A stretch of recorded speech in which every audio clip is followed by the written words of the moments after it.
"Mom, you're not part of this family anymore." Those words pierced my chest like a rusty knife, severing everything I thought I knew about the unconditional love between a mother and her children. Today, I'm going to tell you something I never thought I would. And if, for just a second, you feel like this sounds familiar, I only ask that you leave a like and subscribe. It will help me to keep unburdening my soul. My name is Carol Ann Peterson. I'm 67 years old. And until recently, I lived in a humble little bungalow in the St. Raphael's neighborhood of Chicago. A 2-story house with chipped linoleum floors, but filled with memories that now sting like thorns embedded in my soul. That morning of November 24th, Thanksgiving Day, I woke up as I always did, at 5 in the morning, with the first distant rumble of the L train. I put on my faded floral bathrobe, the same one I'd worn for 15 years, and walked to the kitchen, my feet knowing every cold spot on the floor by heart. My pink, fluffy slippers made that soft, shuffling sound that was part of my home's morning routine. The aroma of percolating coffee began to fill the house when I lit the gas stove, the one that made a little pop before the blue flame ignited. While I waited for the water to boil, I looked out the kitchen window at the small backyard where my husband Robert had planted red geraniums before he passed away 3 years ago. The flowers were still there, resilient like me, though a little withered by the November chill. Their petals reminded me of my grandchildren's rosy cheeks when they were little and would come running to hug me after school. That day, I had prepared the most special dinner of the year. I had spent the last of my Social Security check on an 18-pound turkey, fresh vegetables from the farmer's market on Randolph Street, and the ingredients for the legendary sausage and sage stuffing that my children loved so much when they were young. I had spent 2 days chopping vegetables, toasting breadcrumbs, preparing everything with the wrinkled but steady hands that had cooked for this family for over 40 years. The dining room table had been set since the night before. I had taken out the good china, the white porcelain with gold rims that I bought on layaway 20 years ago, and the silverware I inherited from my mother. Each plate gleamed under the yellowish light of the bulb hanging from the ceiling, and I had set out hand-embroidered cloth napkins, the ones we only used on special occasions. At 11 in the morning, when the turkey was already browning in the oven and the house smelled of cinnamon and cloves, they began to arrive. First came my eldest son, Rob, 45, with his wife Michelle and my 2 grandchildren, Sam, 16, and Sophie, 14. Rob drove a new SUV, one of those so shiny it hurt your eyes in the sun. He wore an expensive-looking navy blue dress shirt, and Michelle sported an elegant black dress with heels that went clack-clack as they walked across my linoleum. Next came my middle child, Patricia, 42, with her husband Andrew, and my youngest grandchild, Isabella, just 8 years old. Patricia looked tired, as always, but she was wearing a new wool sweater I had never seen before. Andrew carried a bottle of red wine that looked expensive, the kind they sell in stores I've never set foot in. My youngest son, Dan, 38, was the last to arrive. He came alone because his wife had a migraine, he said, though I knew Elaine simply couldn't stand these family gatherings.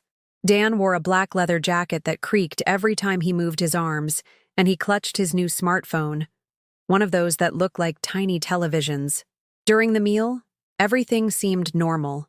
We talked about work, the kids, the weather, which had been very cold for November. I served and served, constantly getting up to bring more dinner rolls, more gravy, more sweet iced tea. My knees cracked every time I stood up, but I smiled because having my whole family together was the greatest joy in my life. Sam, my oldest grandson, told me about his classes at high school while he devoured the stuffing with handmade rolls. Sophie, always more reserved, helped me clear the dirty plates with a delicacy that reminded me of myself at her age. And little Isabella had gotten her hands dirty with gravy and was laughing as I wiped her little fingers with a damp napkin. But when it was time for dessert, a pumpkin pie I had been up since 4 in the morning baking, everything changed. Rob cleared his throat and asked me to sit down. His tone was different, more serious, like when he was a boy and had broken something important. Michelle looked at him with eyes that seemed to say, "Get it over with." Patricia lowered her gaze to her empty plate, and Dan stopped scrolling on his phone for the first time all afternoon. "Mom," Rob began, clasping his hands on the table as if in prayer, We need to talk to you about something very important. My heart started to beat faster, like when the doctor tells me my blood pressure is high. I felt my hands begin to sweat, and I discreetly dried them on the napkin in my lap. "What is it, honey?" I asked, my voice trembling, though I already sensed that nothing good would follow those words. Michelle spoke first, with that voice she uses when she wants to sound sweet but is actually annoyed. "Carol, you know we love you very much, right? We all know how much you've done for this family over the years." That word, "but," hung in the air even though she hadn't said it yet. I knew it well after so many years of conversations that started that way. "But," Rob continued, "we think it's time for you to think about yourself, about what you really need at your age." Dan chimed in without looking up. "What we mean, Mom, is that this house is too big for you. Too much work. And we can't always be coming over to help with the upkeep." Patricia finally raised her eyes and looked at me with an expression that seemed like a mix of pity and exasperation. "Besides, Mom, the neighborhood isn't what it used to be. It's getting more dangerous. A single woman your age shouldn't be living here alone." I looked at all of them, one by one, trying to understand where this conversation was heading. Sam and Sophie had stopped eating their pie and were looking at their parents with a certain discomfort. Little Isabella was playing with her napkin, oblivious to the tension in the air. "What are you trying to tell me?" I asked, though deep in my heart I already knew exactly what they were trying to tell me. Rob took a deep breath and let out the words that would change my life forever. "We want you to sell the house, Mom, and move into a nursing home. A good one, where they'll take care of you and you'll have company your own age." The world stopped. The wall clock stopped ticking. The refrigerator stopped humming. Even the geraniums in the yard seemed to stop swaying in the wind. "A nursing home?" I repeated, as if the words were in a foreign language I couldn't comprehend. Michelle leaned forward, with that fake smile she uses when she wants to convince someone of something that isn't in their best interest. "Oh, Carol, don't make that face. It's not what you think. There are some very nice modern places, with 24-hour nurses, activities, gardens. You'll be better off than here, all alone and worrying about everything." Dan nodded while checking something on his phone, not even deigning to look at me as he added, "Yeah, Mom. And with the money from the house, you'd have enough to pay for a luxury place. One of those with a pool and a gym." I felt as if the air in the room had become thicker, harder to breathe. My hands trembled slightly on the embroidered tablecloth I had made myself during the long nights after Robert died. It was as if they were talking about getting rid of an old piece of furniture, not their own mother. "But this is my home," I said, my voice barely a whisper. "You were born here. You grew up here. Your height is marked on the doorframe in the kitchen, just like we always did." Patricia let out a bitter laugh that sounded like breaking glass. "Mom, please, that's just sentimental stuff. The world has changed. You can't live clinging to the past." Rob sat up straight in his chair and adopted the tone he used when he wanted to sound authoritative, the same one he'd developed in his job as a bank branch manager. "Look, Mom, let's be realistic. This house is worth almost $300,000. That money could last you the rest of your life in a place where you'd get the care you deserve. We can't be coming over all the time to check on you." Every word was like an invisible slap. Check on you. As if I were a heavy obligation, an annoying errand that interrupted their perfect lives. "I haven't asked you to come check on anything," I managed to say, feeling my voice grow firmer. "I've taken care of myself for 3 years since your father died." Michelle exchanged a look with Patricia, one of those conspiratorial glances that exclude the person they're talking about, even if she's sitting right there.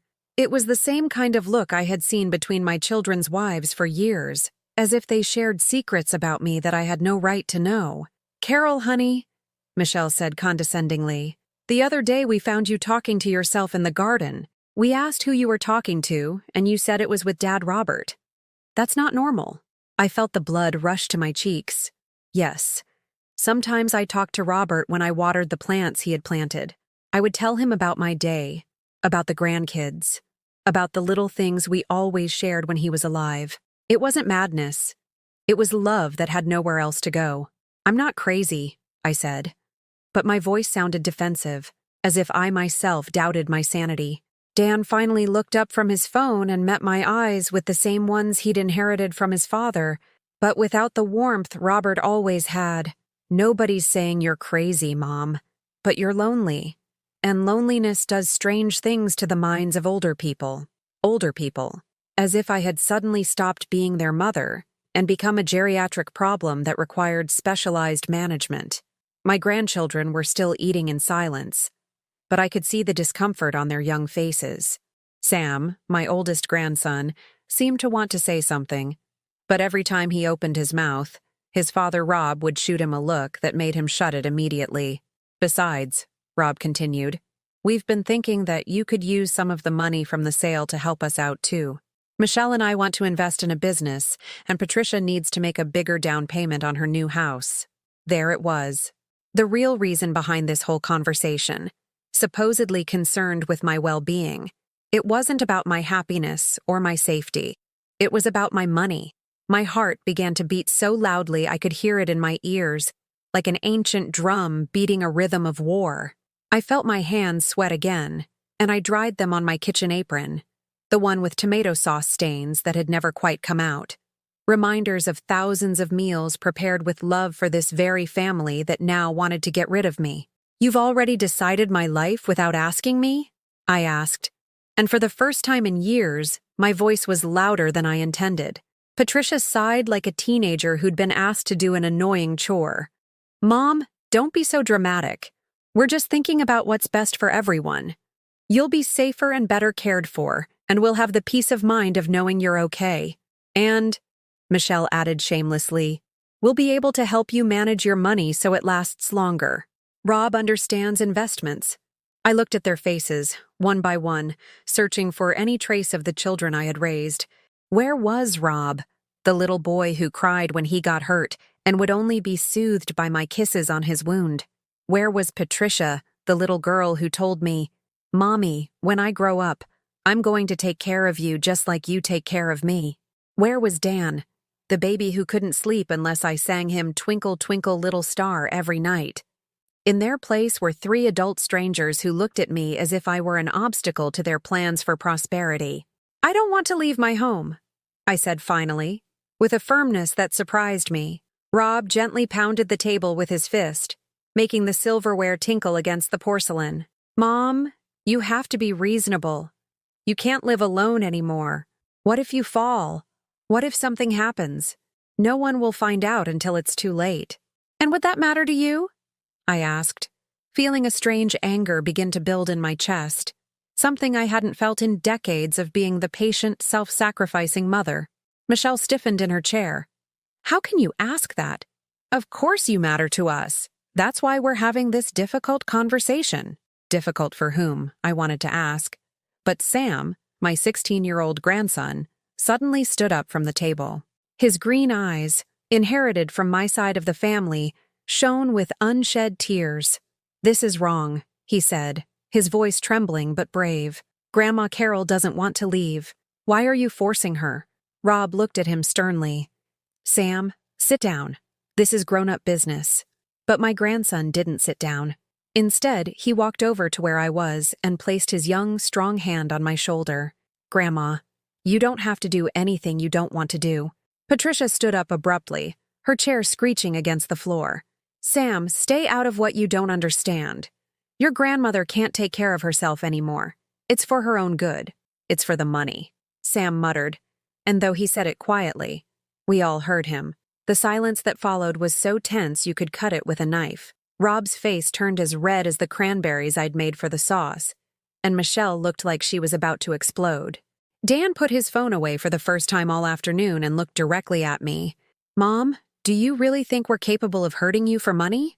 The question hurt more than all the previous words, because the honest answer was that I no longer knew what to believe. The children I had raised, to whom I had given everything, my youth, my energy, my dreams, my money, were sitting there planning my life as if it were their property. I suddenly remembered all the times they had borrowed money from me over the past 3 years. Rob to invest in a can't-miss real estate opportunity, Patricia to make a bigger down payment on her house because the deadline was approaching, Dan to help pay his son's tuition during a temporary crisis, loans that were never repaid, favors that had become obligations, emergencies that always seemed to pop up just when I had managed to save a little from my Social Security. "You know what?" I said, slowly rising from my chair, feeling all of my 67 years weigh on every muscle in my body. "I'll think about it." Rob looked relieved. "Perfect, Mom. We knew you'd understand." "But," I continued, walking towards the kitchen to escape all those eyes that made me feel like a caged animal, "while I'm thinking about it, I won't be able to help you out with money like before. You'll have to manage on your own for a while." The change in their expressions was immediate and revealing. The smiles vanished. Their faces hardened. And for the first time that afternoon, they all gave me their full attention. Michelle was the first to react. "What do you mean you can't help us? We just explained that this is for your own good." "Exactly," I said from the kitchen, pretending to be busy washing already clean dishes. "If I'm going to move into a nursing home, I need to save every penny." Patricia followed me into the kitchen. "Mom, don't be like that. You know we've always paid you back." I turned to look at her, drying my hands on my apron. "Really, Patricia? When did you pay me back the $5,000 I lent you for your baking business?" She looked down. "That was different. The business didn't pan out like we expected. And the $3,000 I lent Dan for his auto shop? Mom, I'm investing that money. It'll come back to you with interest. And the $10,000 I gave Rob for his real estate opportunity?" Rob appeared in the kitchen doorway. "That land could still pay off, Mom. It's a long-term investment." I looked at the three of them standing there in my kitchen, in the house they wanted me to sell, justifying years of loans they had never intended to repay. And for the first time in my life, I felt something I had never experienced towards my children: contempt. "Leave," I said in a low voice. "What?" Dan asked, as if he hadn't heard correctly. "I said leave. All of you. Now." Rob tried to approach me. "Mom, don't be like this. We're just trying to—" "Get out!" I screamed, and my own voice scared me. I had never yelled at my children. In 45 years of motherhood, I had never raised my voice like that. But something inside me had broken, and it wasn't my heart. It was the invisible prison I had built around my life to please people who clearly didn't deserve it. They left. They gathered their expensive jackets, their designer bags, their gleaming smartphones. Sam came over to kiss my cheek before he left and whispered in my ear, "I love you, Grandma. Don't do anything you don't want to." Isabella, my little granddaughter, hugged my legs with the force only children have when they sense something important is happening, but don't quite understand what. "Is Grandma Carol not going to live here anymore?" Patricia pulled her by the arm. "Let's go, Isabella. Your grandmother needs to rest." When their car doors slammed shut and the sound of the engines faded into the distance, I was left alone in my living room, surrounded by the dirty dishes of a dinner I had prepared with so much love, which had ended in the greatest betrayal of my life. The house felt different that night. Bigger, but also more mine. I walked through each room, touching the walls that Robert and I had painted when we bought this house 35 years ago. I remembered every sacrifice we had made to pay for it, every dollar saved, every dream postponed to give our children a stable home to grow up in. In the master bedroom, I opened the closet where some of Robert's shirts still hung, the ones I hadn't had the heart to donate. They smelled of his aftershave, mixed with the woody scent of the old wardrobe. I sat on the bed and hugged one of his shirts, allowing myself to cry for the first time all day. I cried for Robert, who had been spared this humiliation. I cried for the naive woman I had been, who had raised her children believing that unconditional love was reciprocal. I cried for all the years I had spent working as a seamstress until my fingers ached just so they could have new clothes at the start of every school year. I cried for all the times I had eaten beans so they could eat chicken. But most of all, I cried for the painful realization that my own children saw me as an inconvenience that needed to be managed in the most convenient way for them. The next morning, I woke up with a decision that surprised me. I searched in my nightstand drawer for a business card I had kept for years. The phone number of Stephen Morris, my first boyfriend, before I met Robert. We had kept in touch sporadically on Facebook, and I knew he was now a federal judge in St. Louis, also a widower, and that he had always held a fondness for me. I dialed his number with trembling hands.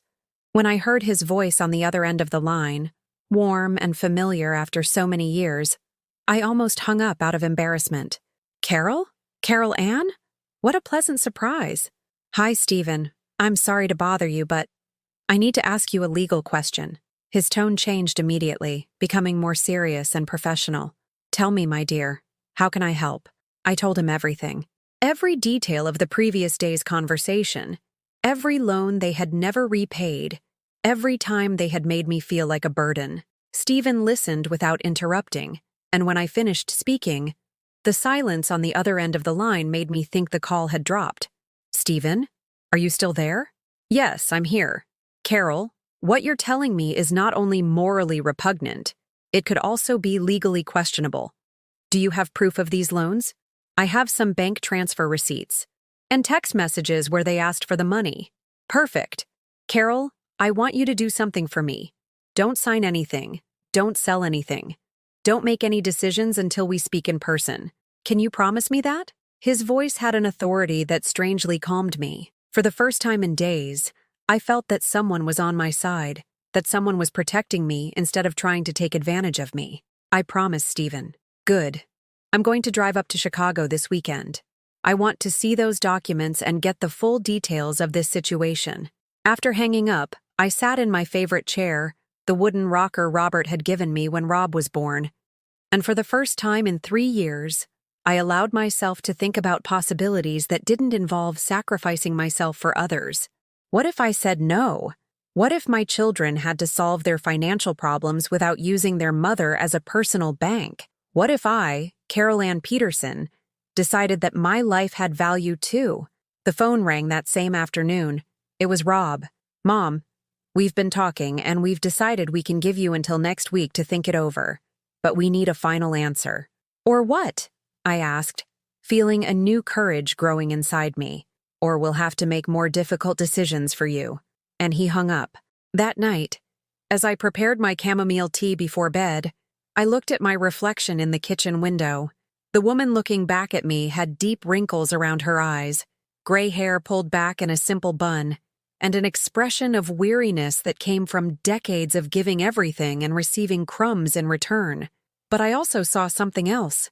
Deep in those tired eyes, there was a spark of something I thought was lost forever: dignity. The following days were a roller coaster of guilt and doubt that kept me awake until the early hours of the morning. I got up at 5 as usual, but now the coffee tasted bitter and the toast got stuck in my throat. Every time the phone rang, my stomach clenched, expecting another call from my children pressuring me to make the right decision. Rob called every morning, always at 8 o'clock, just when he knew I was having breakfast. Good morning, Mom. Have you thought it over? His voice sounded impatient, like when he was a boy and wanted me to buy him a toy at the store. But now the toy was my house, my life, my freedom. I'm still thinking, honey. Mom, there's not that much to think about. It's simple.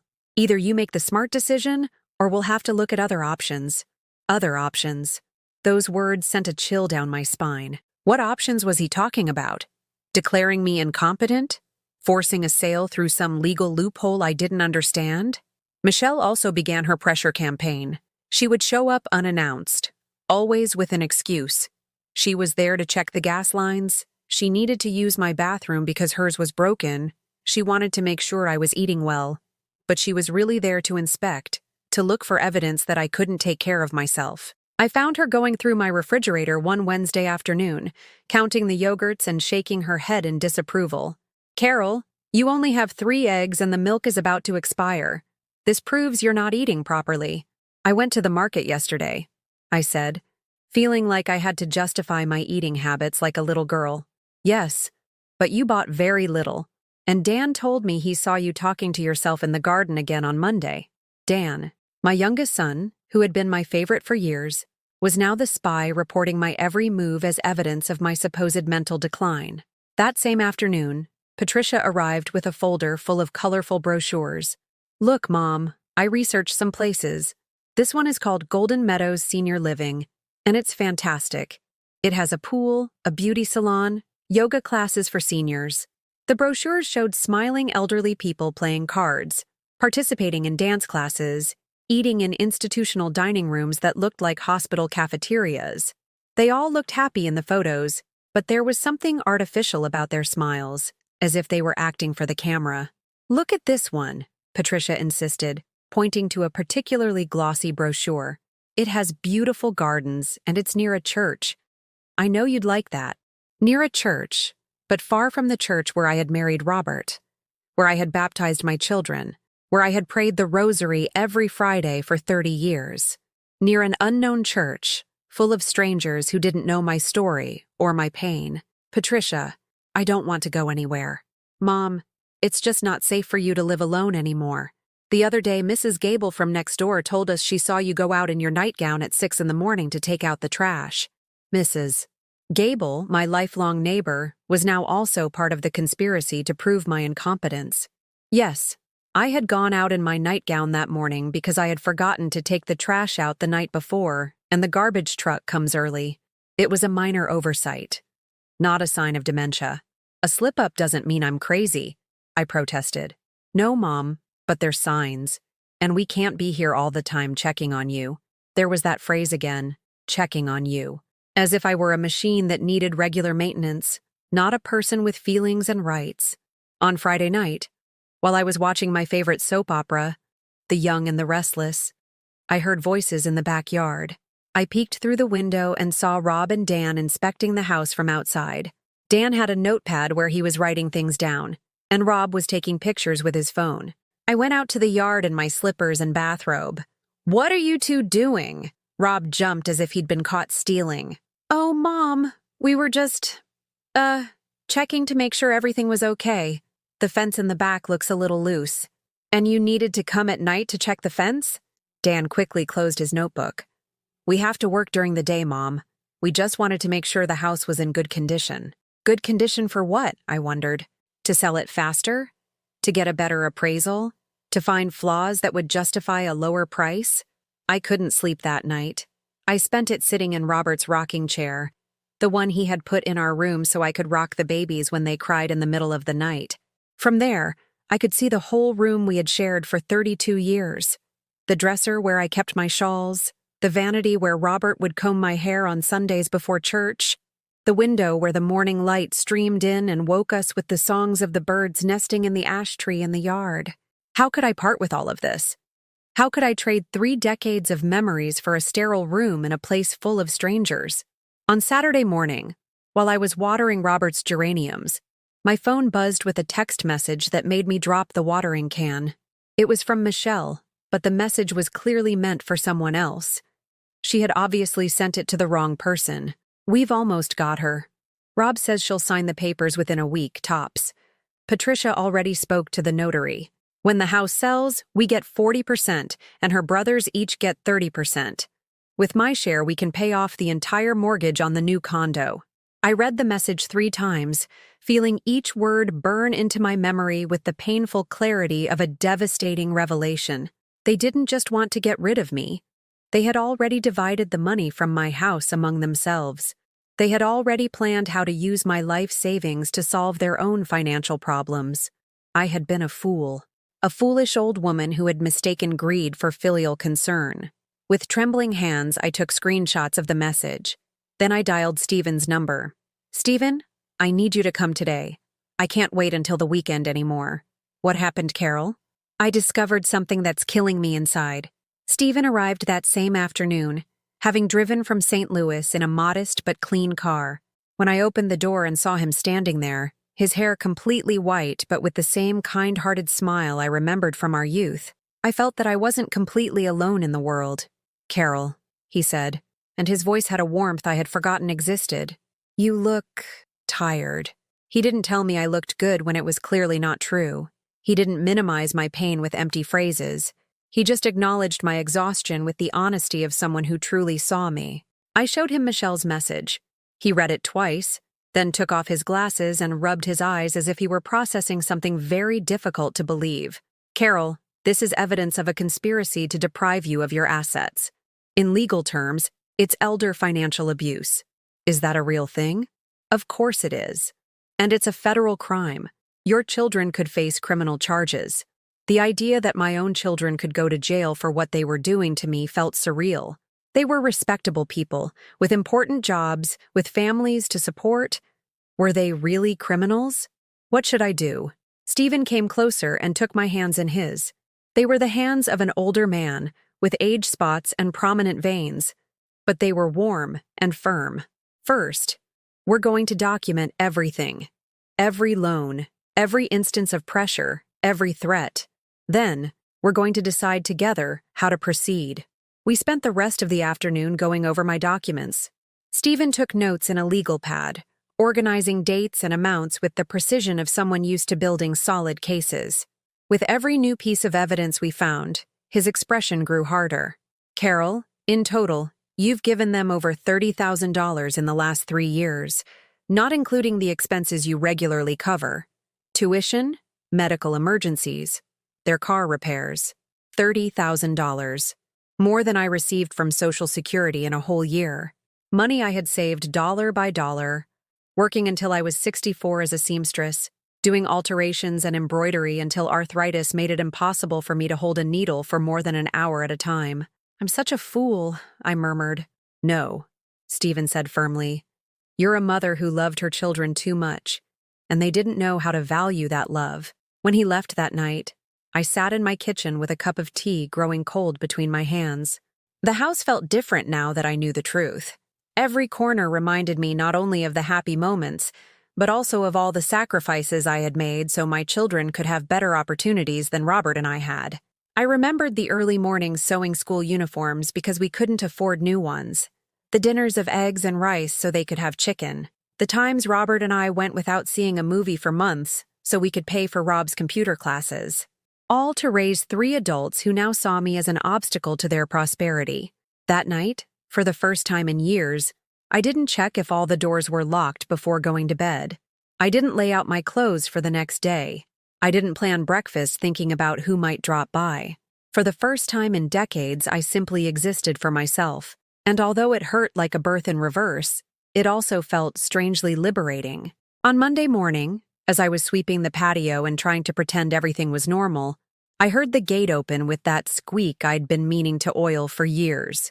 It was Rob, but he wasn't alone. Walking behind him was an older man in a gray suit and a leather briefcase who smiled at me with the professional cordiality of a salesman or a politician. Mom, I'd like you to meet Mr. Hernandez. He's a notary public and he's here to explain how easy it would be to sell the house. My blood ran cold. They had brought a notary without even asking me, as if my decision was already made, as if I were just a piece of paperwork to be completed to access my money. Good morning, Mrs. Peterson, Mr. Hernandez said, extending his hand. Your son tells me you're considering selling this lovely property. Lovely property. Not my home. Not the place where I had raised my children. Just a commercial transaction to be processed efficiently. I didn't say you could bring anyone over, I snapped at Rob, my voice trembling with indignation. Mom, we just wanted to save you some time. Mr. Hernandez can explain all the options you have. For the next 40 minutes, the notary talked about market values, deeds, capital gains taxes, as if he were reading an instruction manual on how to dismantle my life. Rob nodded at everything, asked questions about timelines and commissions, took notes on his phone about details I wasn't even processing. And how long would the whole process take? Rob asked. With the documents in order, 3 weeks at most, the notary replied. I have buyers interested in this area. Properties like this sell quickly. I listened to them talk about my house as if it were an object, an asset to be liquidated and turned into cash. No one mentioned the 35 years of life these walls had witnessed. No one talked about the Christmases, the birthdays, the family dinners, the sleepless nights nursing sick children. When the notary left, Rob stayed with me in the kitchen. See how easy it is, Mom? You just have to sign a few papers, and in a month you'll be settled in your new home with no worries. Rob, I said, pouring him coffee in the mug he'd used since he was a boy, the one with a faded blue teddy bear on it. Do you really think this is what's best for me? My son avoided my eyes. Mom, it's the most practical thing, and practicality is what matters at our age. Our age. as if he, at 45, were my contemporary instead of my son. That afternoon, Patricia called to invite me to lunch at her house on Wednesday. I'm going to make that pot roast you like. And I want you to meet a very nice lady who lives at Golden Meadows. Her name is Mrs. Lucille, and she's super happy there. A witness. They had found a happy witness who would come and convince me of the wonders of living locked away with other seniors discarded by their families. On Wednesday, I arrived at Patricia's house carrying a Jell-O mold I had made that morning. Her house was new, modern, with marble floors and minimalist furniture that looked like it belonged in a magazine rather than a family home. Everything was white, gray, and cold, without a single family photograph in sight.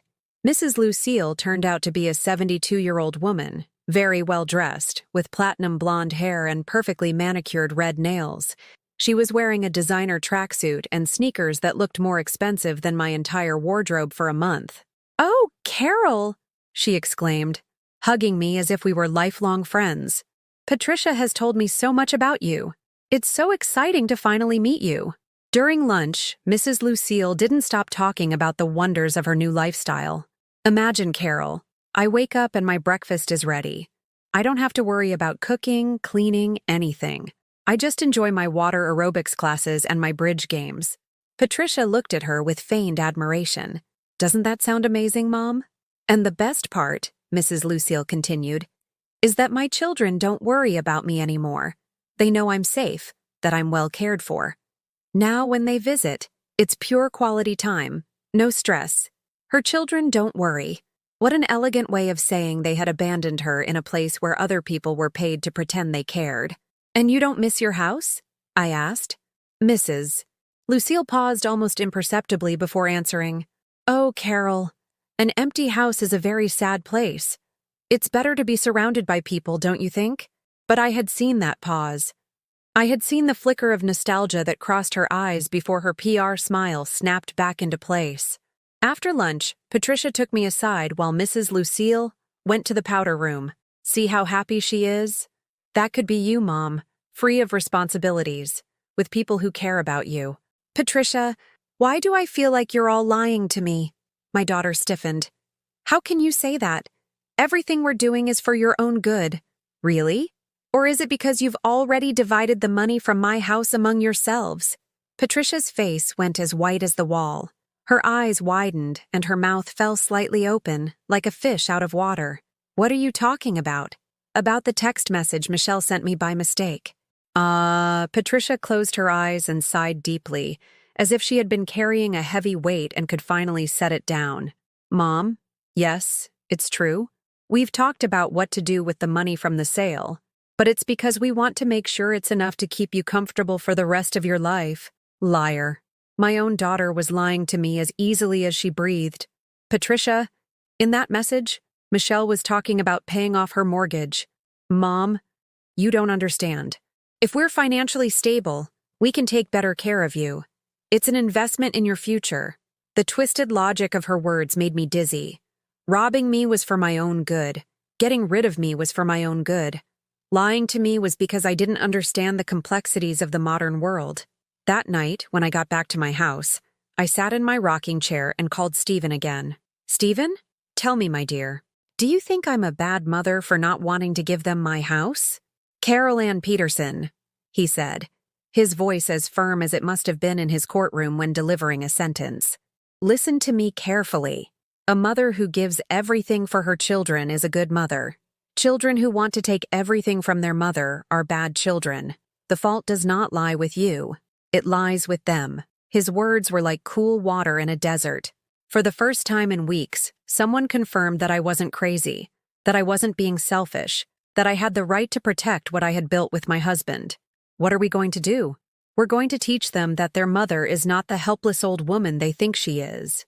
After hanging up, I walked through my house, touching every wall, every piece of furniture, every photograph. In the living room, I stopped in front of our wedding portrait.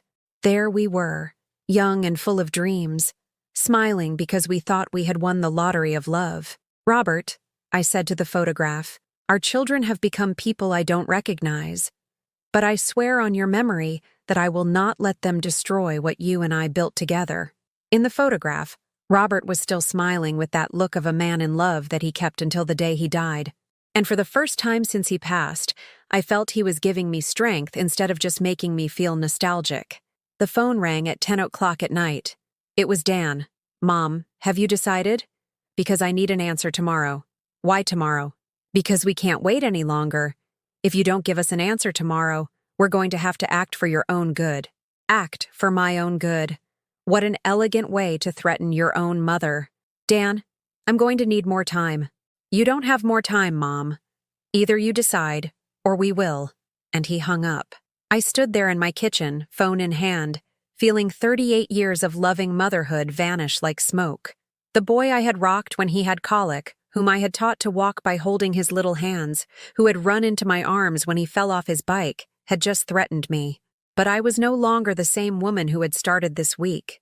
I was no longer the guilt-ridden mother who automatically sacrificed herself for her children's well-being. I was Carol Ann Peterson, and I had just discovered that after 67 years, I was finally learning to stand up for myself. The next morning, when Rob called at 8 o'clock sharp as he had been doing all week, I had my answer ready. Good morning, honey. Mom, have you decided? Mr. Hernandez needs to know today if we're going to proceed. Yes, Rob. I've decided. I heard his breath relax on the other end of the line. Perfect, Mom. I knew you'd understand. What time should we pick you up to go to the notary's office? I'm not going to any notary, Rob. I've decided I'm not selling my house. The silence that followed was so long I thought the call had been disconnected. Then I heard something I had never heard in my son's voice. Pure fury. What do you mean you're not selling? Mom, we already talked about this. It's all been decided. You decided. I didn't. Mom, you can't be so selfish. We have needs too. Selfish. The word hit me like a slap. I, who had given everything for them for 45 years, was now selfish for wanting to keep the only place in the world that was mine. Rob, don't call me again to talk about selling my house. And I hung up. My hands were shaking, but not from fear. They were shaking with a strange energy I hadn't felt in years. It was as if I had been holding my breath for decades and had finally been able to exhale. 20 minutes later, Patricia was banging on my door as if the house were on fire. Mom, open up. Rob told me what you said. I opened the door to find my middle child, disheveled, without makeup, her face flushed from running from her car to my door. She looked like a different woman from the one I had known all my life. Mom, have you lost your mind? How could you say that to Rob? I told him the truth, Patricia. I'm not selling my house. But you don't understand. We need that money. There it was. She had finally said the truth without any disguise. It wasn't for my own good. It wasn't for my safety. It was because they needed my money. What do you need my money for? Patricia started pacing my living room like a caged animal. Andrew lost his job last month. We haven't been able to pay the mortgage on the new house. If we don't get some money soon, they're going to foreclose. New information. Information they had hidden from me while pressuring me to make a decision that would benefit their financial crises. And why didn't you tell me that from the beginning? Because we knew you'd want to give us all your money, and then you'd be left with nothing. The irony of her words was so blatant it was almost laughable. They didn't want me to be left with nothing, so they planned to take everything. Patricia, sit down. I don't want to sit down. I want you to understand the gravity of the situation. Sit down, I repeated, but this time with an authority in my voice I didn't know I possessed. My daughter sat on the sofa like a scolded child. I sat across from her in my rocking chair. How much do you owe on the house? $30,000. And how long have you been behind on payments? Patricia looked down. 4 months. 4 months. For 4 months they had been lying about their financial situation while planning to use my assets to save their own. Does Rob know? Of course he knows. He was the one who came up with the idea to find a solution that would benefit all of us. A solution that would benefit everyone. Except me. And Dan? Dan needs money too. His auto parts business isn't doing as well as he'd hoped. There was the full picture. My 3 children had coordinated this pressure campaign because they all had financial problems they planned to solve by selling my house. Patricia, did you ever stop to think about asking me if I wanted to help you instead of tricking me into giving up everything? My daughter looked up with a confused expression. What are you talking about? If you had come to me and said, Mom, we're in trouble and we need help, we could have looked for a solution together. But you chose to lie to me, manipulate me, and make me think I was going crazy. Mom, we knew you'd want to give us everything, and then you'd be left unprotected. So you decided to protect me by taking my house. Patricia stood up abruptly. Mom, don't be so dramatic. Nobody's taking anything from you. We're offering you a better life. A life that you chose for me. A life that is better for you. According to whom? According to us, your children, who know you better than anyone. There was the naked truth. They knew what was best for me better than I did. They had the right to decide my future. I was just an old woman who had lost the ability to make decisions about her own life. That night, after Patricia left, slamming the door so hard the windows rattled, I did something I hadn't done in 3 years. I closed all the curtains, turned off my cell phone, and made myself a full dinner just for me. I took out the good china, lit the candles I saved for special occasions, and poured myself a small glass of the sacramental wine I'd had since my last Christmas with Robert. I cooked myself huevos rancheros with green salsa, heated tortillas on the griddle, and served myself refried beans with fresh cheese. I ate slowly, savoring every bite, listening only to the sound of my own silverware against the plate and the tick-tock of the wall clock that had marked the time of my life for over 3 decades. For the first time in years, I wasn't worried if someone else was hungry. I wasn't calculating if there was enough food to invite anyone who might drop by. I wasn't thinking about saving leftovers for my children. I was eating for myself, just for me, and it felt strangely revolutionary. After dinner, I took out a shoebox I kept in the closet. Inside were all the letters Robert had written to me when we were dating, when he was working in Monterey, and we only saw each other on weekends. I read a few at random. My dearest Carol, every day I spend away from you, I realize you are the bravest and most generous woman I know. When we get married, I will make sure you never have to ask anyone for anything. Robert had kept that promise. For 32 years of marriage, he had made sure I felt protected, valued, loved. He had never made me feel like a burden, or as if my opinions didn't matter. When had I started to forget that? When had I started to believe I needed my children's approval to make decisions about my own life? I put the letters away and went up to my bedroom. I put on my favorite flannel nightgown, the one Rob had criticized last week, saying it looked like it was from a hospital, and got into my bed. For the first time in months, I slept a full 8 hours without waking up worried about some problem I had to solve for someone else. The next day, I woke up with a mental clarity I hadn't experienced in years.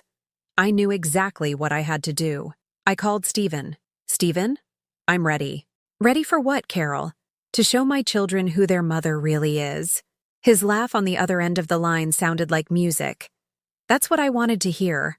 I'm on my way. Stephen arrived on Friday afternoon with a worn leather briefcase and an expression I recognized immediately. It was the same look of determination he had when we were dating, and he would defend someone unfairly accused in neighborhood disputes. Now, 40 years later, that determination was for me. Carol, I brought everything we need, he said, sitting at my kitchen table and opening his briefcase with precise movements. Complaint forms, documents on financial abuse, to elder abuse, and something more. What more? Stephen pulled out a small digital recorder, no bigger than a pack of cards. I want you to invite your children to a family meeting this Sunday. Tell them you've made a decision and you want to tell everyone together. And my stomach twisted with nerves. And what am I going to tell them? You're going to tell them that you've decided to sell the house. I looked at him, confused. But didn't we just decide that I wouldn't? Stephen smiled with that mischievous glint I remembered from his youthful pranks. They'll show their true colors when they think they've already won. And we're going to record everything.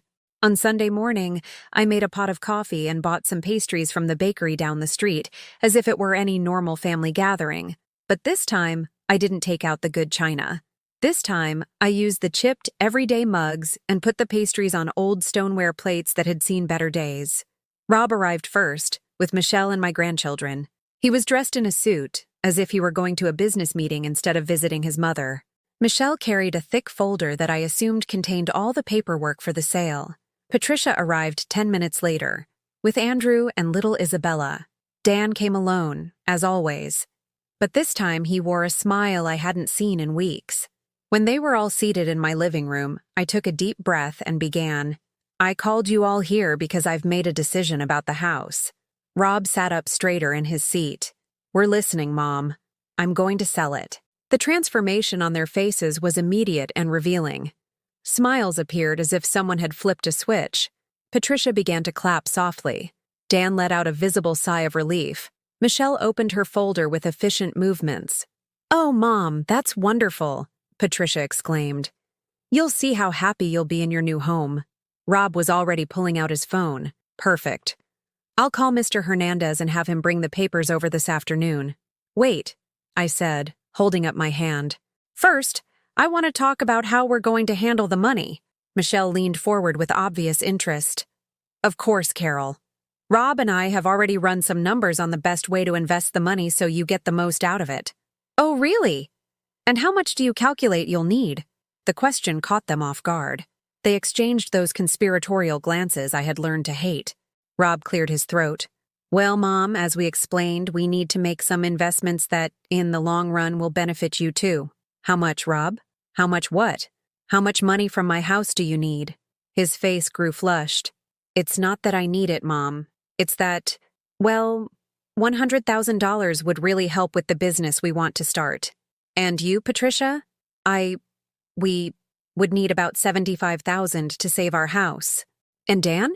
My youngest son, who had been quiet until now, mumbled, about $45,000 for the shop.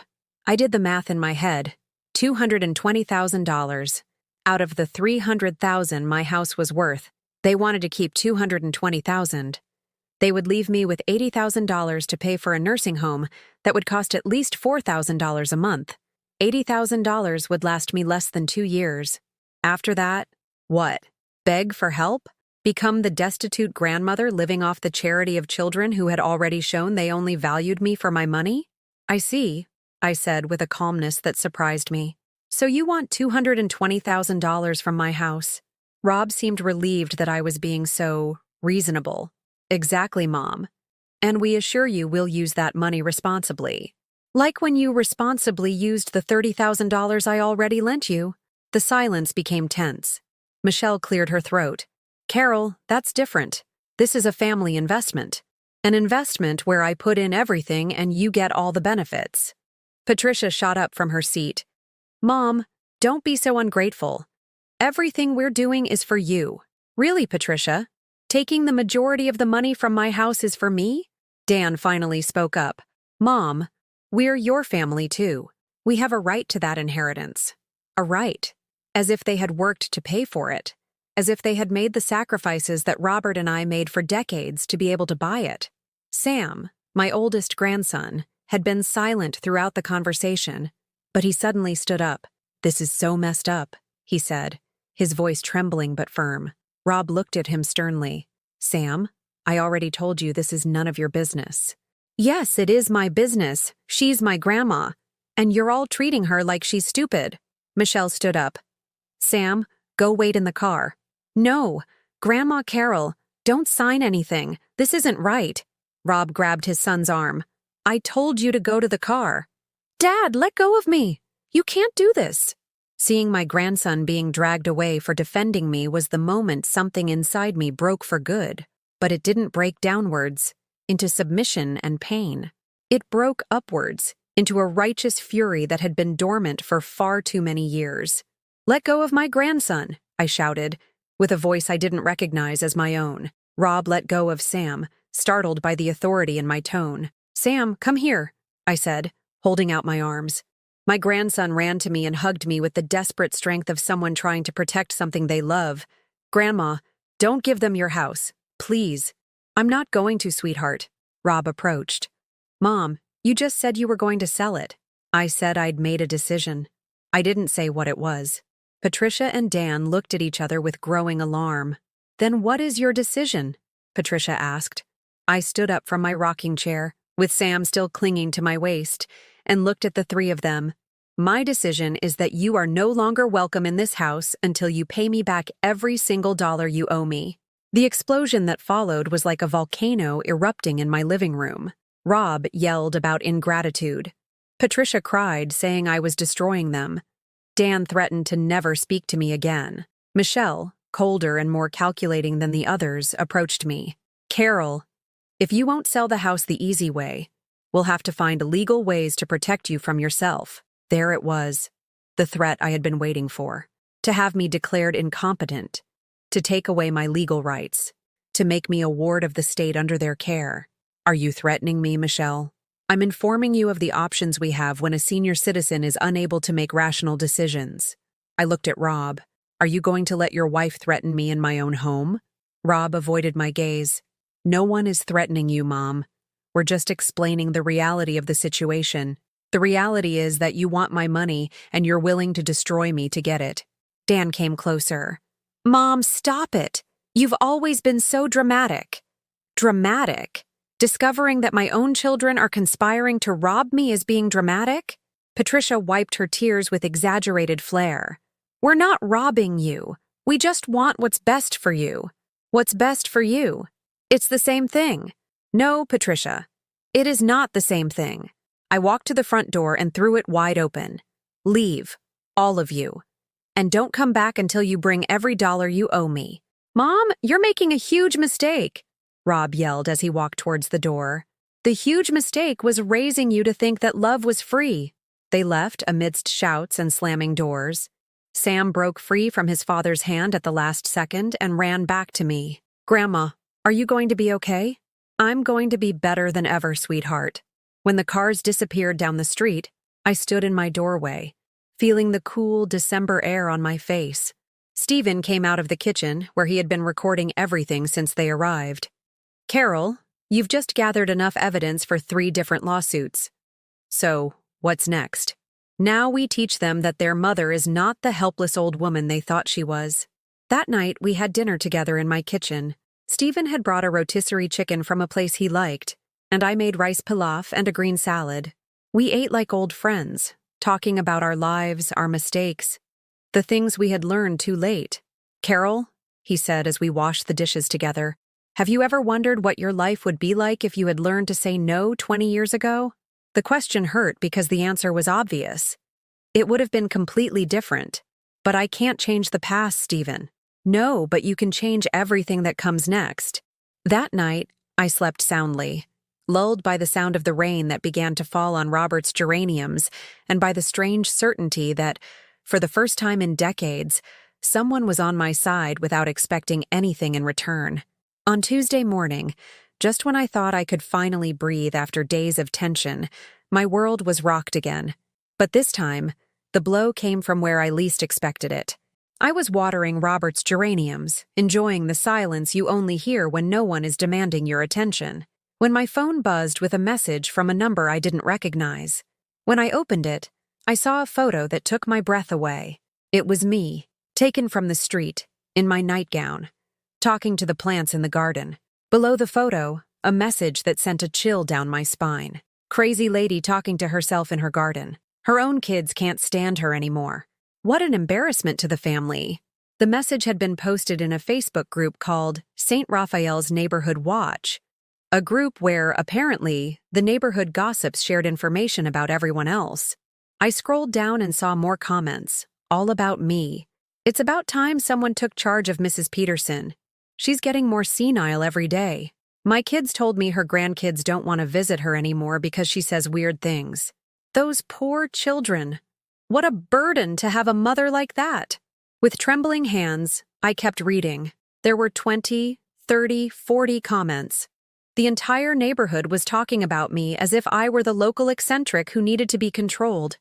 But what hurt the most was recognizing who had started this smear campaign.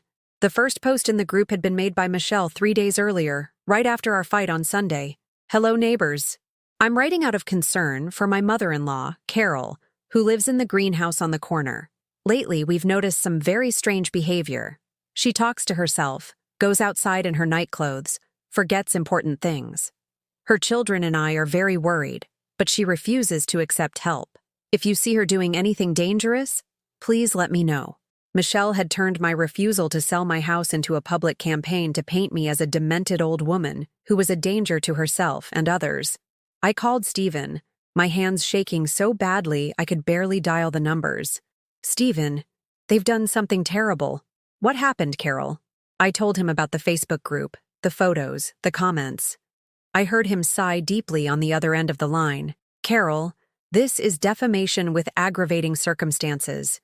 And if they manage to create enough evidence of mental incompetence, they could use testimony from neighbors to support a petition for legal guardianship. Can they do that?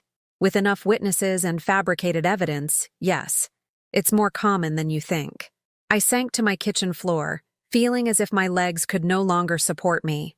All this time, I had thought the battle was just between me and my children. I hadn't understood they were willing to destroy my reputation in the entire neighborhood to get what they wanted. What am I going to do? All my neighbors already think I'm crazy.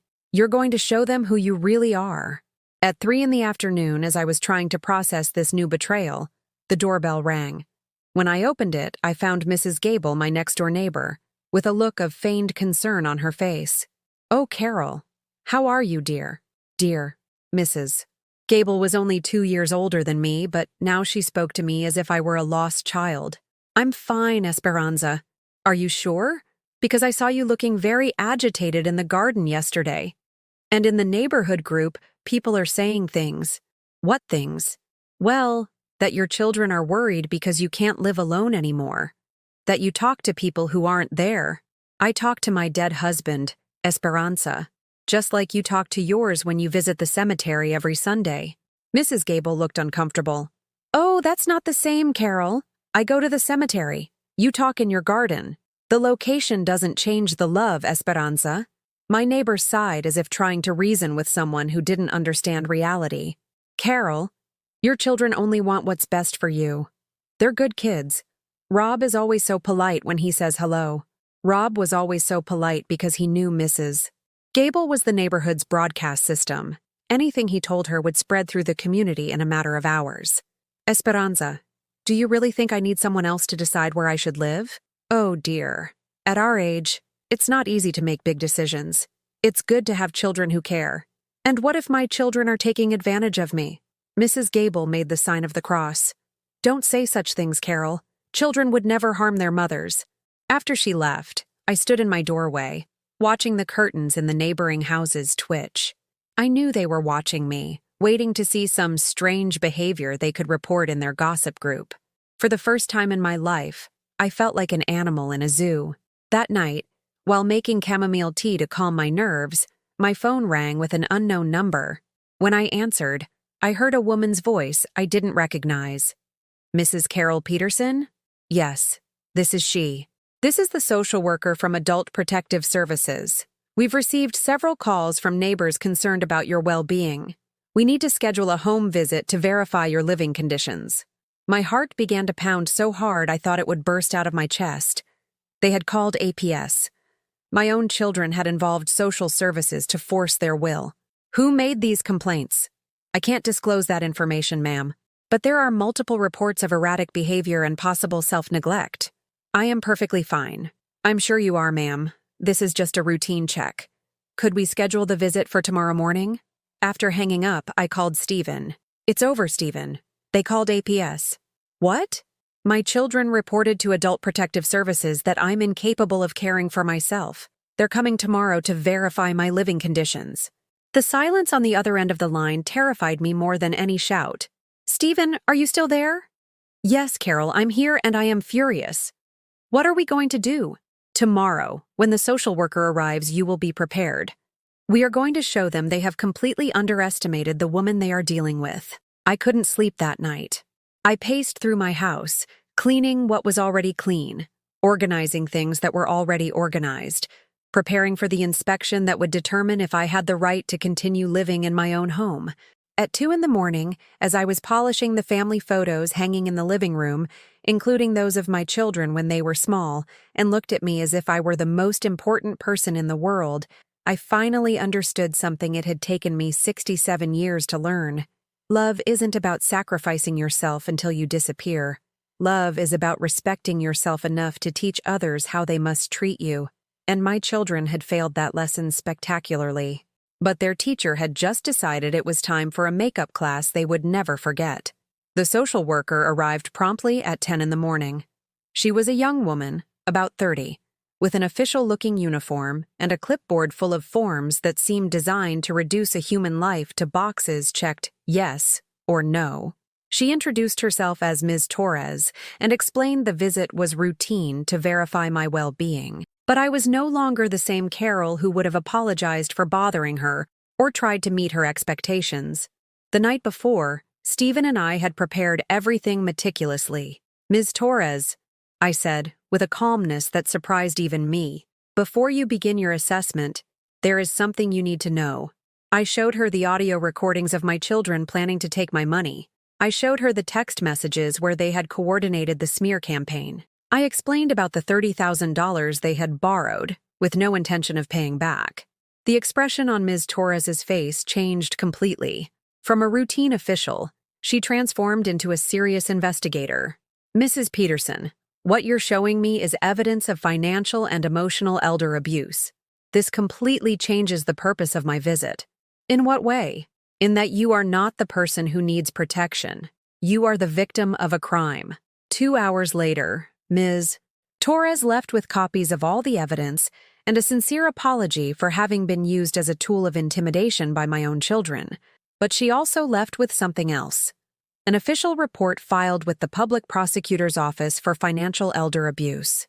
"Mrs. Peterson," she said before leaving, "I want you to know that you are one of the most lucid and organized seniors I have ever met.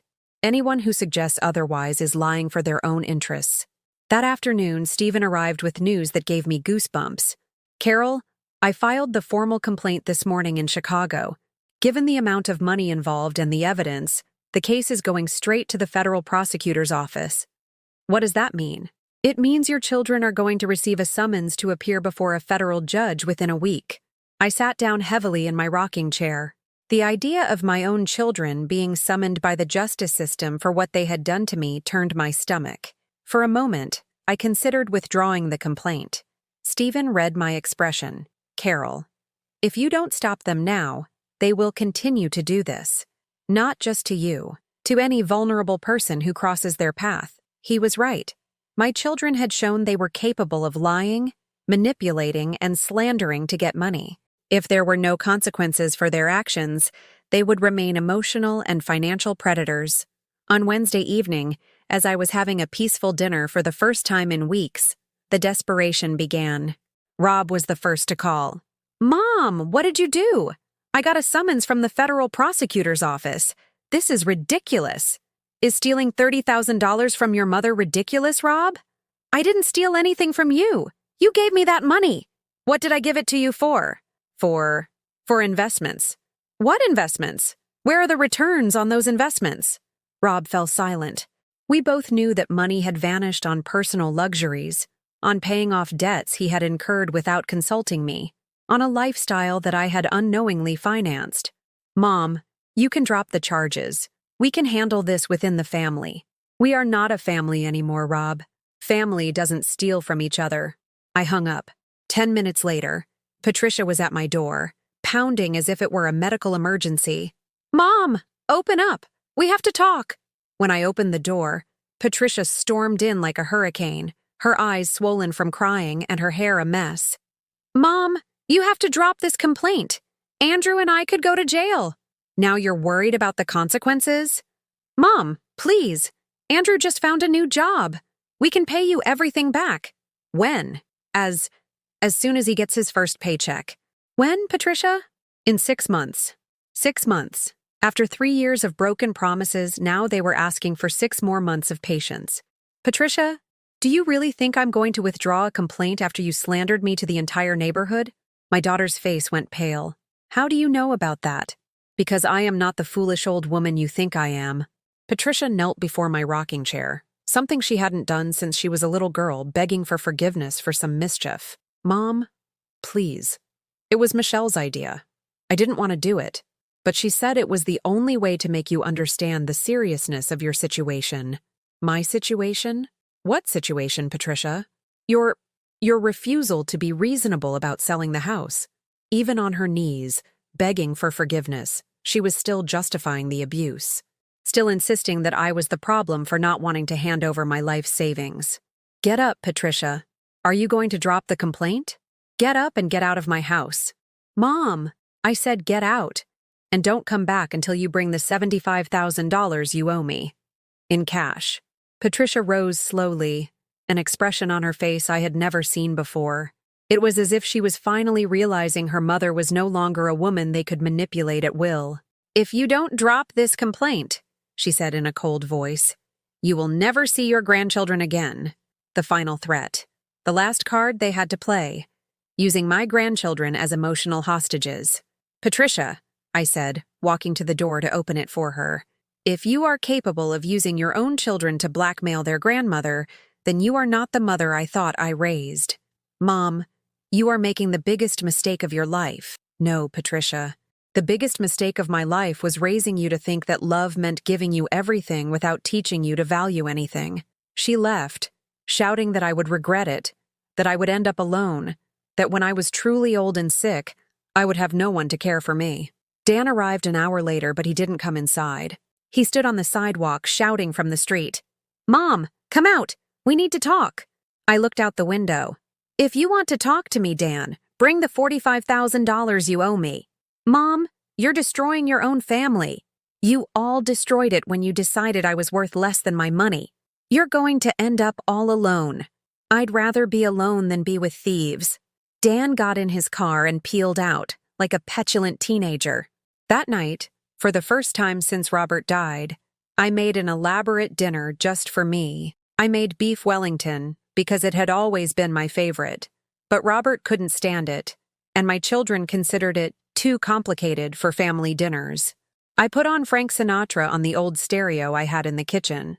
I poured myself a glass of the wine I had been saving for a special occasion that never seemed to arrive. I lit candles and ate slowly, savoring every bite, listening to the rain that began to fall on my roof. For the first time in decades, no one interrupted my dinner to ask for something. No one needed me to wash extra dishes. No one required my immediate attention to solve crises that were not mine. It was just me, my food, my music, my house, my peace. The next day, Sam showed up at my door. He had come alone, on the bus, his eyes red from crying. Grandma, can I come in? Of course, sweetheart. Always. My grandson sat on my sofa and looked at me with a sadness that broke my heart. Grandma, my parents forbid me from seeing you, but I snuck out. Why? Because I want you to know that I never agreed with what they did to you, and because I want to apologize. You have nothing to apologize for, Sam. Yes, I do, because I knew what they were planning and I didn't tell you. I thought maybe it was for the best. And what do you think now? Sam wiped his eyes with the sleeve of his sweatshirt. Now I think my parents are assholes. The curse word would have scandalized me at any other time, but now it sounded like the most accurate description I had heard in weeks. Sam, do you really think I'm crazy? My grandson looked at me with those green eyes he had inherited from my side of the family. Grandma, you are the sanest person I know. And the bravest. Me? Brave? Yes, because you finally told them no. That weekend, while my children were preparing to appear before the federal judge, I did something I hadn't done in years. I went on a trip.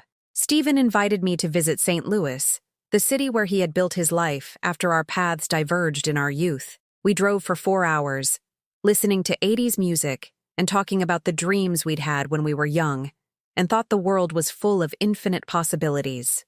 You know what the saddest part of all this is? I said as we watched the landscape fly by. What? That for years, I thought I was a bad mother because my children weren't happy. Now I realize they were unhappy because they never learned to value what they had. St. Louis greeted me like a city of rebirth. Stephen took me for a walk through the historic downtown, showed me the house where he lived, modest but full of plants and books, and introduced me to his friends as Carol, the most extraordinary woman I've ever known. For the first time in years, I saw myself through the eyes of someone who valued me for who I was, not for what I could provide. We returned on Sunday night. My house welcomed me with the same peaceful silence I had grown to love over the past few days. But now that silence had a different flavor. It tasted like freedom. Early on Monday, Stephen called with news that made me smile for the first time in weeks. "Carol, your children appeared before the judge. All three of them, with lawyers. And what happened? The judge reviewed all the evidence we presented. The audio recordings, the text messages, the bank transfers, the Facebook group, the false reports to APS. And he gave them 6 months to pay back all the money they owe you, plus interest, plus a fine for defamation. If they don't comply, they will face criminal charges." I felt a heavy weight lift from my chest, something I had been carrying for so long I had forgotten what it felt like to breathe without it. Really? Really. And there's more. The judge issued a temporary restraining order. They cannot come near you until they have made the payments. For the first time in months, I laughed. A real, deep, liberating laugh. You know what the most ironic part of all this is? What? That if they had asked me for help honestly, I would have given them everything they needed. But because they chose to steal from me, now they won't get a single cent. That afternoon, I decided to do something I had been putting off for years. I painted my house. I chose a vibrant yellow for the facade, a hopeful green for the window frames, and a bright, cheerful pink for the front door. Colors that were bold and joyful, that shouted to the world that here lived a woman who had rediscovered her right to happiness. As I was painting, several neighbors came over to help, but really to get the scoop on what had happened with my children. Mrs. Gable was the first. "Oh, Carol, is it true you sued your own children?" "It's true my own children stole from me, Esperanza. The lawsuit was just a natural consequence. But dear, don't you think you could have settled it within the family? Would you give another chance to someone who slandered you to the entire neighborhood?" Mrs. Gable looked down, finally understanding she had been complicit in an injustice. Mr. Henderson, the neighbor across the street, approached with an embarrassed smile. "Carol, I want to apologize. I got carried away by the gossip without checking the facts. Thank you, Fernando. That means a lot to me. How can I help you with the painting?" For the first time in years, I felt part of a real community. Not the community of gossips that had been judging me, but a community of people who recognized when they had made a mistake and wanted to make amends. A week later, as I was enjoying my morning coffee in my newly painted yard, my phone buzzed with a text from Rob. "Mom, please call me. We need to find a solution. We can't pay that amount so quickly." I didn't reply. An hour later, another text from Patricia. "Mom, the lawyer says we can reach an out-of-court settlement. Please, consider talking to us." I didn't reply to that one either. At noon, Dan showed up at my door. But this time he didn't come shouting. He came with his head bowed, like when he was a boy and had done something wrong. "Mom, can I come in?" "No, Dan. The restraining order says you can't come near me until you've paid." "Mom, please, just let me say something." "You have 1 minute. I want to apologize. For real, I didn't know. I didn't realize what we were doing." I looked at him through the slightly ajar door. "You really didn't realize, Dan? Or did you just not care as long as you got what you wanted?" My youngest son began to cry, standing there on my sidewalk. "You're right. I didn't care. I was only thinking about my money, my problems. I lost sight of the fact that you were my mom." His tears seemed genuine, but I had learned that my children were excellent actors when they needed something. "Dan, if you are truly sorry, then prove it. Get the $45,000 you owe me. And if I can't get it all at once, could I pay you back in installments?" For the first time in the conversation, I considered his proposal. "How much could you pay me each month?" $500. Every month without fail."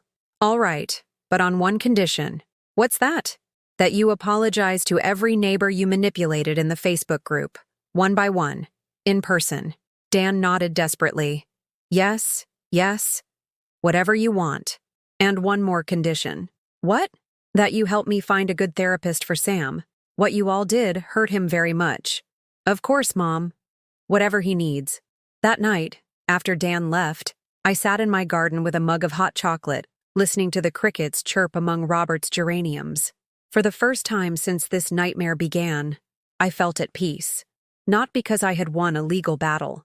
Not because my children were finally going to pay me what they owed me. I felt at peace because I had rediscovered something I thought was lost forever. My dignity. I had learned that true love doesn't mean accepting any treatment. I had learned that being a mother doesn't mean sacrificing your self-worth. I had learned that at 67 years old, it was still possible to teach others how I deserved to be treated. And most importantly, I had learned that chosen solitude with dignity was infinitely better than forced company with humiliation. Robert would have been proud of me. 6 months later, as I was making coffee in my newly renovated kitchen, I heard the sound I had been waiting for. The ring of my doorbell, followed by a familiar but transformed voice. "Grandma Carol, it's me, Sam." I opened the door, and there was my oldest grandson, but he was no longer the 16-year-old boy who had defended my rights that terrible afternoon. He was 17 now, had grown several inches, and something in his eyes told me he had matured more in these few months than in all the previous years. "Sweetheart, how are you?" "Better, Grandma. Much better." Sam came into my house and stood in the living room, admiring the changes I had made during these months of freedom. The walls were now a soft mint green that perfectly matched the new plants I had bought to decorate every corner. There were embroidered pillows in vibrant colors on my sofa, a new rug with geometric designs that brought the floor to life, and new photographs, pictures of my trips with Stephen, of my painting classes at the community center, of my afternoons in the park feeding pigeons. "Your house looks awesome, Grandma." "It feels awesome too, sweetheart." "Grandma, I came to tell you something important." "Tell me." Sam took a deep breath as if preparing to jump from a very high diving board. "My parents asked me to come convince you to drop the lawsuit." My heart tightened slightly. After all this time, they were still using my grandson as a messenger. "And what did you tell them?" "I told them I would come see you, but not to convince you of anything. I came to tell you that I'm proud of you." The tears came without warning, but they were good tears, the kind that cleanse the soul instead of burning it. "Proud of me? Grandma, my whole life I saw you give and give and give. I never saw you get anything back. I never saw you stand up for yourself. And when you finally did, you made me realize that's what a strong woman is supposed to do." I moved to hug him, and he hugged me back with the strength of a young man who was almost an adult. "How are your parents?" "Stressed. Fighting a lot. Dad had to sell his new SUV to get some of the money. Mom is working double shifts at an office. And they talk all the time about how unfair you are. And what do you think? I think they're finally paying the consequences for their actions. And it's about time." Sam stayed for lunch. I made him grilled cheese sandwiches with tomato soup, and he told me about his plans to study law. "I want to be like Mr. Morris, defend people who need justice." "Why law?" "Because after seeing what happened to you, I realize there are a lot of older people who suffer abuse from their own families, and someone has to protect them." That afternoon, after Sam left, promising to visit every week no matter what his parents said, I received an unexpected call. It was Ms. Torres from APS. "Mrs. Peterson, I'm calling to inform you that your case has become a model for other similar cases. Would you be willing to share your experience in our elder abuse prevention program?" "What would I have to do?" "Simply tell your story. There are many women your age going through similar situations who don't know they have legal rights." I accepted immediately. The idea that my pain could serve to protect other women gave it a purpose that transformed all the suffering into something useful. 2 weeks later, I was standing in front of a group of 30 older women at the APS Community Center. At first, my voice trembled, but as I told my story, the words flowed with a strength I didn't know I possessed. I told them about the loans that are never repaid, about the emotional manipulation disguised as concern, about the right we have to say no without feeling guilty, about the difference between loving our children and allowing them to destroy us. At the end of my talk, a 70-year-old woman raised her hand. "Mrs. Peterson, don't you feel guilty for suing your own children?" At first I did, but then I understood something. Guilt that doesn't belong to us is a poison that kills us slowly. Another woman asked, "And what if our children punish us by not letting us see our grandchildren? Then those grandchildren will grow up seeing that it's normal to abuse their grandparents. Is that the lesson we want to teach them?" I left that talk feeling I had found a new purpose for my life. I was no longer just Carol, the mother who had sacrificed for ungrateful children. Now I was Carol, the woman who had learned to defend herself and who could teach others how to do the same. A month later, Rob appeared at my door with a thick manila envelope. "Mom, here is everything I owe you. The $100,000 plus interest. Leave it in the mailbox."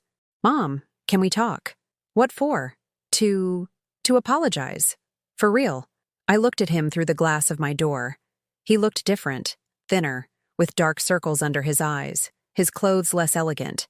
His financial problems had clearly had real consequences. "Rob, are you truly sorry for what you all did to me?" "Yes, Mom. I'm very sorry." "What exactly are you sorry for?" For pressuring you to sell the house." "And what else?" Rob seemed confused. "What else what? Are you sorry for stealing $30,000 from me over 3 years? Are you sorry for planning to keep my money? Are you sorry for slandering me to the neighbors?" My son fell silent, clearly hoping his general apology would be enough to erase years of systematic abuse. "Rob, when you're truly sorry for everything you did, come and talk to me. In the meantime, thank you for the money." Patricia arrived 2 days later with her full payment and a completely different attitude. "Mom, I know what we did was wrong. Very wrong. I have no excuses. And what do you want now?" "I want you to know that I'm going to therapy, to understand why I was capable of treating you like that." That surprised me. Patricia had always considered therapy to be for crazy people. "Really?" "Really. The therapist told me I probably learned to see you as a resource instead of a person. And that comes from years of not learning how to solve my own problems." "And what are you going to do about it?" "I'm going to stay in therapy. I'm going to teach my children that grandparents are to be respected, not exploited. And I'm going to earn back your trust if you give me the chance." This conversation felt different. Patricia wasn't apologizing to get something immediately. She seemed genuinely interested in understanding why she had been capable of hurting the person who had loved her most in the world. "And what does Andrew think?" "Andrew says you were right, that we had become parasites." Dan was the last to pay, and he arrived with a surprise that filled my heart with joy. Isabella, my 8-year-old granddaughter, ran to me shouting, "Grandma Carol, I missed you so much." I hugged her as if years, not months, had passed. She smelled of kids' shampoo and the cookies she had probably been eating in the car.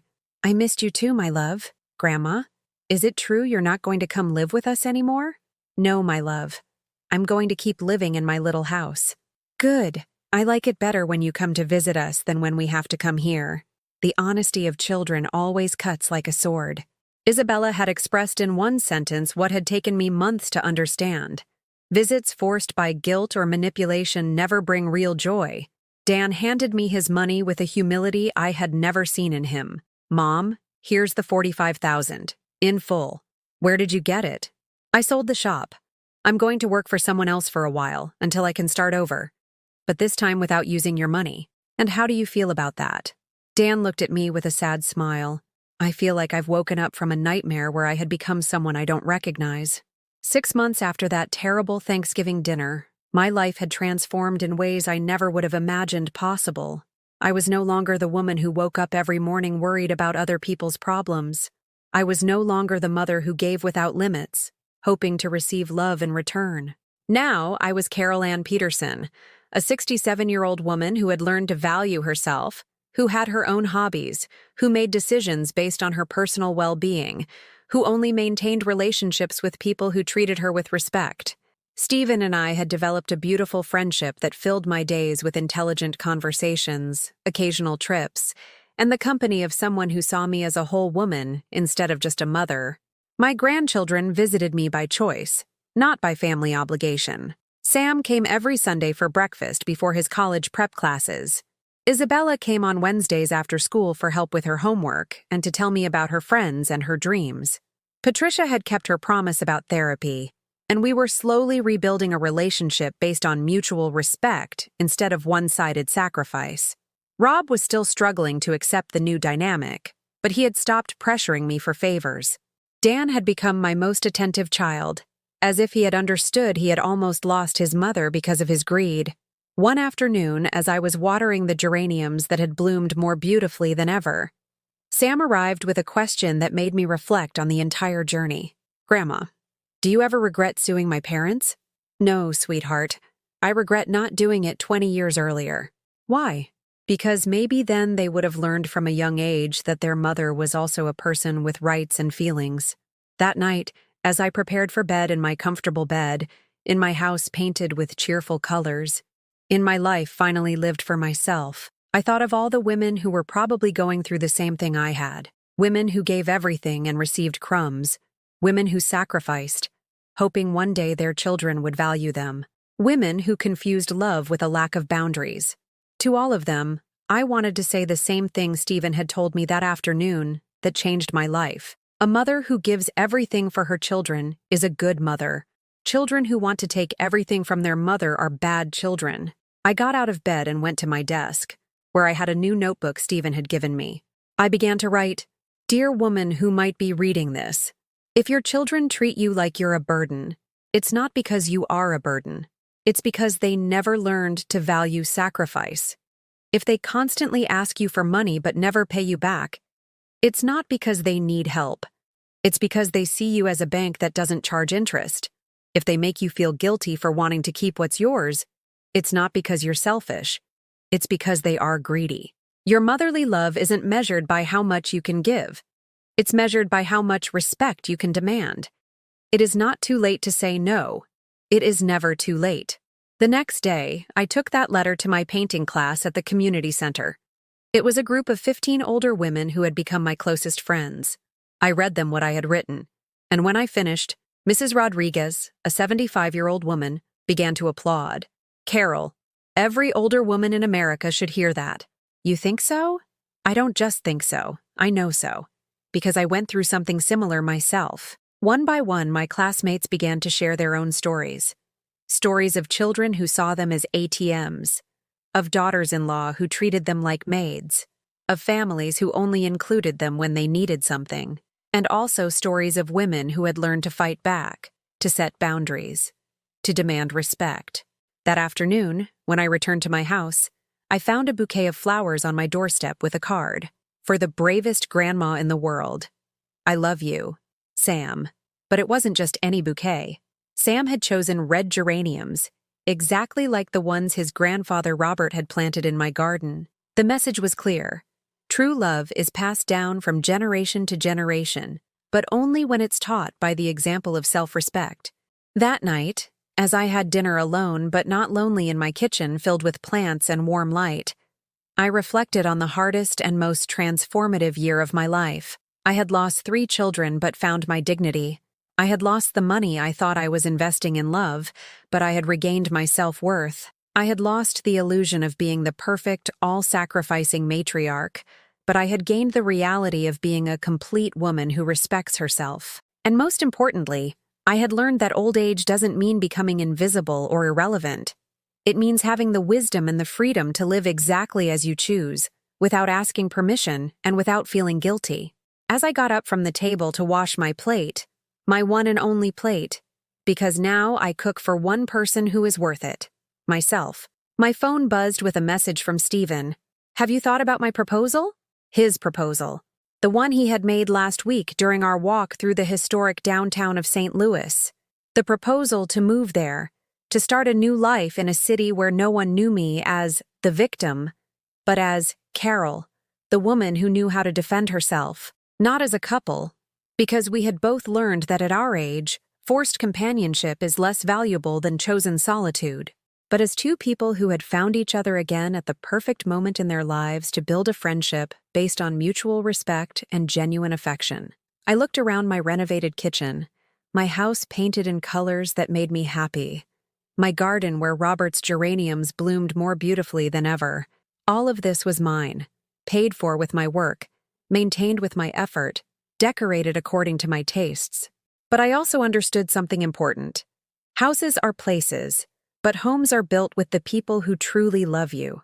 And maybe it was time to build a new home, in a new place, with new people who saw me as the complete woman I had rediscovered myself to be.